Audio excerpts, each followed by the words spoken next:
Alright, Kimbo White here. I want to put up a little video by UFC 108 predictions, and also would like to talk about the first battle in the war between Strikeforce and UFC. The first two official battles of the year, being UFC 108 and Strikeforce Miami. The thing is, obviously, UFC still has a lot more events scheduled for this year. I don't think that a lot of these guys they've signed, obviously, they signed this whole line of people: Dan Henderson, Bobby Lashley, KJ Noons, Mario Zaromskis, the list goes on, Herschel Walker. I can't even think of half the people. I guess they signed Babalu and I can't even think of who all they've signed here recently, but they got all these big names, and now they have enough events going for these guys to fight one time a year, and or twice a year, if that. And I don't think that, like Fedor, a lot of these guys are going to be happy with fighting once or twice a year. I think they want to fight at least every 3 or 4 months. 3 or 4 fights a year. They want at least, even being bigger name guys. 2 fights a year is just not much. So guys got to make money. But the first battle on Strikeforce's side, January 30th, is Nick Diaz versus Marius Zaromskis from Pride Dream for the vacant welterweight title. I suppose the first ever Strikeforce welterweight title.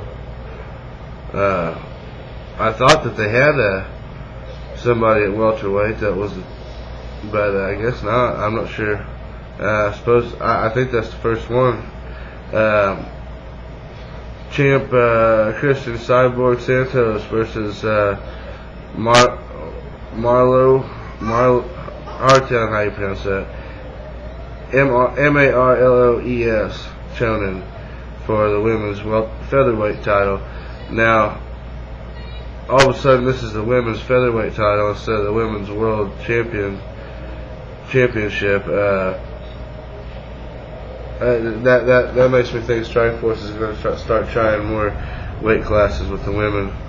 And then the last 3 fights of that event are still to be announced, but they already have one person announced in the fight. That's Robbie Lawler versus to be announced Bobby Lashley to be announced, and Herschel Walker to be announced.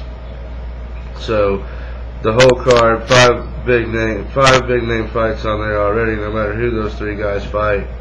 Hopefully they'll come up with a really good, interesting competition for them. And of course, a lot of people are going to tune in to see Herschel Walker's first fight. So between that and the event in April, Strikeforce is really waging some big battles here on the UFC. And UFC 108 predictions. I'm gonna start off with the bottom, I guess, here. Going with Junior Dos Santos for sure against Gilbert Yvel. I see a knockout one way or the other in the first round. Gilbert could get it too, but I think that we're gonna see Dos Santos probably take that one with what I think is better. Better boxing, better stand up. Got a good chance of catching a good kick from Yvel. Dos Santos might take it to the ground if Yvel gets the better of him on the feet, and if he does that, Gilbert's screwed. I think Dos Santos might just go ahead and just take it to the ground off the bat, and we'll see a quick submission of Gilbert Yvel. Next fight, Dwayne Ludwig and Jim Miller. Jim Miller over Dwayne Ludwig. by submission or knockout, one of the two. But most likely by submission. I don't know, like second round probably.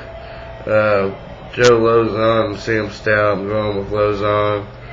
Working his way up the ladder. Paul Daly and Dustin Hazlett. Paul Daly most likely by knockout, TKO. And